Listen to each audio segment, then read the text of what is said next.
Hello, and welcome to Legacy Curious. I'm your host, David Gravelle. In this episode, we'll welcome Abby Hosta, creative genius behind Abby's Arts. Abby's mission is to create art that stirs emotion, lingers in your memory, and leaves a lasting impact rather than just another image to be forgotten. In 2017, she began her professional art training under one of the top oil painters in the US, and art quickly became an essential part of her life. Over the past 8 years, she's mastered elite techniques that evoke emotion and tell powerful stories through work. Abby discovered how art created memories people never forgot. She was delighted by how people's faces would light up when they received an art piece. It was special. It was different. And now Abby offers postcard solutions for businesses, so you can create lasting connections, keeping clients engaged, spending more, and spreading the word about your business. Let's say hello to Abby and learn about her legacy. All right, welcome, Abby Hostra. How are you? Hi, how are you doing? Doing great today. Thanks for coming on and agreeing to do this. Really appreciate you participating in our Legacy Curious channel. Yeah, of course. It's really exciting to be on here. Yeah, great. Well, let's start out with just kind of learning a bit about you when you were a child, and we're going to talk today primarily about the business that you've started, Abby's Arts. So, maybe share with me and our audience, why art as a child was so interesting to you, and where did you get started, pursuing that as your talent. Oh gosh. I remember I always loved it as a kid, and it was pretty funny because I really just wanted to do something that would almost give me status in a way, which is weird for an elementary schooler to think. But I'm like, I want to be the best at something. And I just would like get really excited about the idea of people thinking I'm the best at something. So I just started kind of browsing around for art classes and things like that. And then I started going to this one art teacher, and he's really good. And I started getting to this point even in middle school. And it was such a crazy experience because people's jaws would just drop when they would see my paintings, and not because I was anything special, just because the teacher was that great. And it was really weird as a kid, just having people just go like have these amazing reactions to what I'm doing.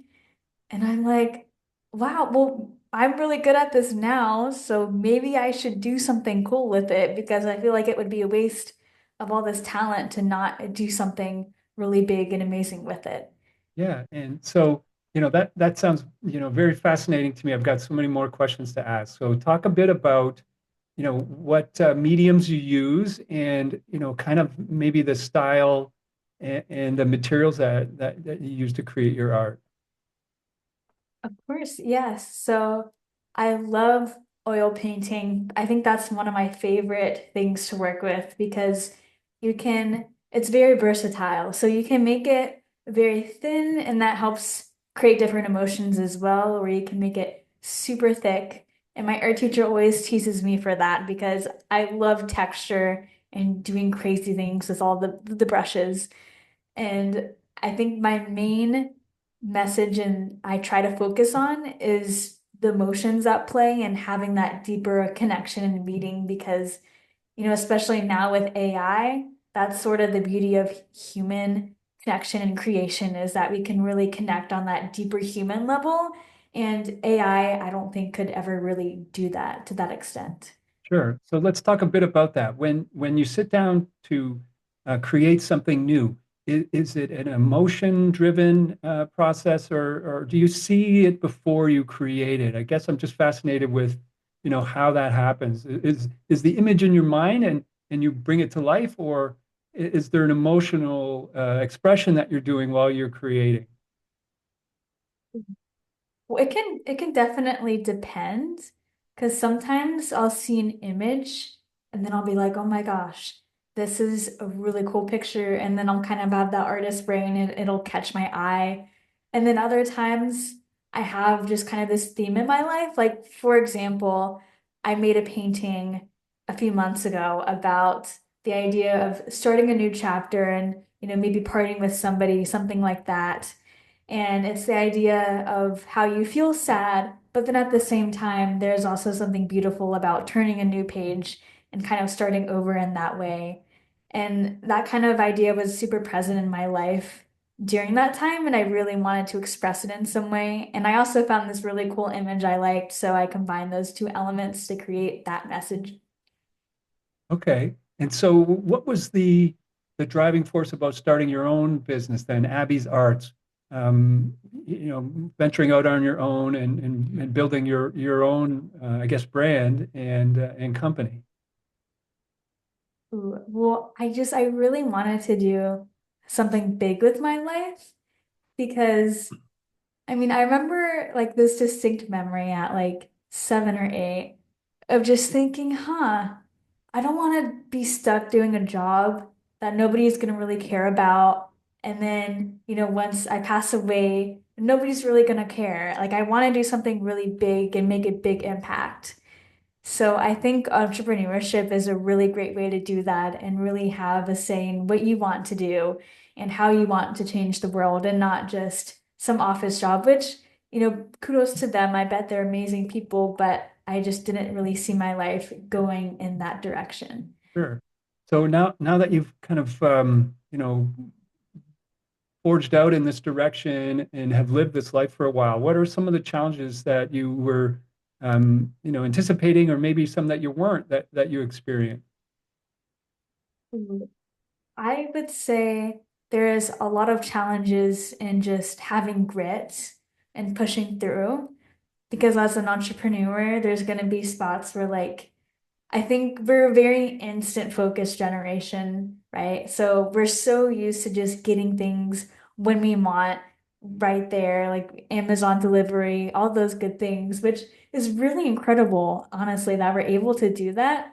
But at the same time, a lot of things in life don't work that way. And that took a while for me to figure out is because I saw like all these, TikToks and things like that of videos of people. I remember when I was just starting out in entrepreneurship of them like a month in and then making like $10,000 a month, which is amazing. But at the same time, it really shows the extraordinary part, and that's not a very common experience, and that's totally okay. And it took a while to realize that, it takes patience to build something great, and it doesn't happen overnight. Right. And I think that's part of the journey too, is that you'll find that resilience just kind of breeds this self-confidence to know that as you continue to, overcome these hurdles, it should, in your mind give you that sense of, hey, I can face that next challenge when it comes. And I'm sure as you're discovering your art, you'll find ways to express that in your art. And so maybe share with our audience some of the successes you've had. Where have you found the most joy in helping, some of your clients? Oh, yeah. So I actually switched over towards more of a B2B model, basically serving businesses more instead of just consumers because I love business so much. I'm so passionate about it, and I just really wanted to help businesses somehow make a difference in people's lives. And I think for about like 5 or 6 months, that's the amount it took me to figure out what in the heck people actually want, like what businesses want. I sent emails to over 400 people and multiple times too, and none of them responded in the way I wanted to. All of them were like, please go away. And I think it really speaks to the resilience that you have to have for entrepreneurship is just that idea that you have to keep going no matter what. So even though I think for about 3 months, I would send emails like every single day, I just had to keep going. And I eventually finally found something that does work for people, which is super exciting because now people are like, oh my gosh, I'd love to learn more. Can you tell me more? Which is something I wasn't expecting when I got it right because I was so used to people just rejecting me all the Sure. time. Yeah. Yeah. And I'll tell you, I'm in the same experience. I've been, working business to business sales and leading and training sales consultants for the better part of 30 years, and you find your breakthroughs in the weirdest ways, right? It's not always predictable. It's not always the way that you anticipate. And when they do come, they're sometimes surprising, but at the same time, finding your right audience really means something to both of you, right? It takes a while to find people that appreciate you and understand what you're doing, because not everyone will. And when they do, I'm sure you're feeling that sense of joy and accomplishment from their recognition. So I'll encourage you to keep going and finding the ones that do appreciate you, because they're out there. You just have to keep turning over some rocks.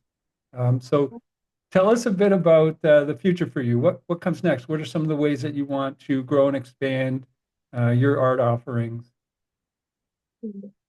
Well, I have been in the arts for a really long time, and like business, that's something that's really close to my heart. So I really want this business to be something that's more than myself, which is why I went in more of a business direction, a B2B, because I realized that if it's more than me, other artists could pitch in and maybe I could support them and create something that they could maybe even live off of. And it's really hard for artists out there, especially when things are getting more systematized. And that's my main goal with this business is keeping clients better connected through art and really showing businesses how important it is to have that human connection and how human expression and creativity is still really important and how we should not purely rely on just I forgot the word. Um, just Automation? yeah, Yeah. just purely rely on automation. Okay. And so I know, you've brought up AI a couple of times, and it is on the minds of many artists. And it's one of the reasons I wanted to have you on here today. And I've encouraged other artists to come on and talk about the humanization of that whole field that is at risk right now, and how important that is. And so, if you could just for a minute talk about, some of the things that you feel you're uniquely qualified to do that, an automated system or a robot isn't. Of course. So I am mainly in the business of appreciation. So I have been sending out gifts and paintings and things like that for years. Like I am sure I can paint somebody's dog in my sleep at this point. And it was crazy because, I would send these paintings to them where, this husband would give a painting to his wife and they would get really emotional and start crying. And I realized it wasn't because of, maybe the image itself. It was more because of what was behind it. Like it was the idea that an artist hand painted every single detail and they were worthy of having a painting like that, of Right. not just something they got from Hobby Lobby that was just mass produced. And that's what hand painted art really does for people is mainly the story behind it because it has a lot more impact if somebody just sat down, did all of this work to give to somebody, and it has a lot more meaning in people's minds. Yeah, and I hope our audience takes that message to heart, because when I do look at your website and the products that you offer, they are those type of those meaningful correspondence that you're trying to provide for your clients, right? Is to have them show others how appreciated they are, and how through this gift of art, they can spread some joy and maybe some wonder, and a bit of a human touch to an otherwise maybe dry exchange, or something that doesn't have some emotion attached to it. Is that right? Am I accurate with that? Does that kind of capture what you're trying to do? Yes, so that's one of the main pain points we focus around because I've noticed just so many business owners and things like that are really sick and tired of just giving the same old gifts. Like I was talking to an insurance company and the owner of that, and he was talking about how sick and tired he was of just getting these little scrunchy balls from trade shows because he just has like 20 of them in his closet. And these companies just give out the same things and it eventually just becomes a knee-jerk reaction Just because loses it its meaning, right? Yeah. yeah, Yeah. exactly. Yeah. Yeah. And so again, I think that's what one of the deliverables of personalized art is a meaning to that interaction that it's kind of elevates it, frankly. So you've talked a bit before about some of the involvement you'd like to have with other artists in the future as you grow and expand.